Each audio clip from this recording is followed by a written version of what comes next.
Hello guys, welcome back to my YouTube channel. അപ്പോൾ നമ്മൾ successfully ആതിരപ്പള്ളിയിൽ നിന്ന് വീട്ടിലോട്ട് തിരിച്ചെത്തി. പക്ഷേ വീട്ടിലല്ല ഇപ്പോൾ നമ്മൾ ആ വീട്ടിലെത്തി പാലക്കാടേക്ക് വന്നിട്ടുണ്ട്. നമ്മൾ കാവയിലാണ് കേട്ടോ. പാലക്കാട് കാവ പറഞ്ഞൊരു സ്ഥലമുണ്ട്. ഇത് മനോഹരമായ ഒരു സ്ഥലമാണ് എന്നൊക്കെയാണ് പറയുന്നത്. സത്യം തന്നെയാണ്. ഇപ്പോൾ ഡാമുകളുടെ ഷട്ടർ തുറന്നത് കൊണ്ട് തന്നെ വെള്ളം ഒരുപാട് കയറിയിട്ടുണ്ട്. അവർക്ക് കണ്ടാൽ മനസ്സിലാവും. അങ്ങനെ കുറേ അവിടെ കുറേ മലകളൊക്കെ ഉണ്ട്. മലകൾ ഇത് കാടുണ്ട്, കാടിനുള്ളിൽ കൂടി വരണം. മഴ കാരണം ഒരു തട്ടുകടയിൽ കയറില്ലേ, ഒരു ഓലൊക്കെ മടഞ്ഞ കാണാൻ നല്ല ഭംഗിയുള്ളൊരു തട്ടുകട. വീട് എങ്ങനെ ഉണ്ടാക്കാതെ പോയി ആതിരപ്പള്ളിയിൽ നിന്ന് വാങ്ങിച്ച കണ്ണടയാണ് കേട്ടോ ഗൈസ്.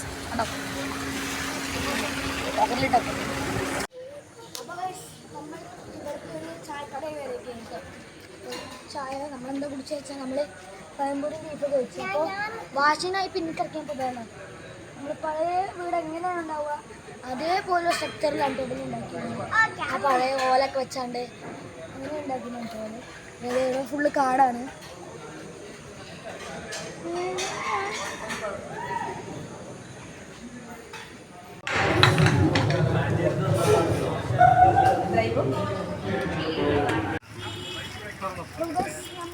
മഴയായിട്ട് ചായക്കടയിൽ ഹോട്ടലിൽ കയറുന്നതാണ്. ഇപ്പം നമ്മൾ മഴക്കം കുറഞ്ഞ് കാണാൻ മതി ആണ്. നമ്മൾ ഒരു സൈഡിൽ മല, 4 സൈഡിലും മല, അതിൻ്റെ ഇടയിലൊരു പുഴ. ഇതാണ് പാലക്കാടിൻ്റെ ഭംഗി. ഒന്നല്ല കേട്ടോ, ഇനിയുണ്ട്.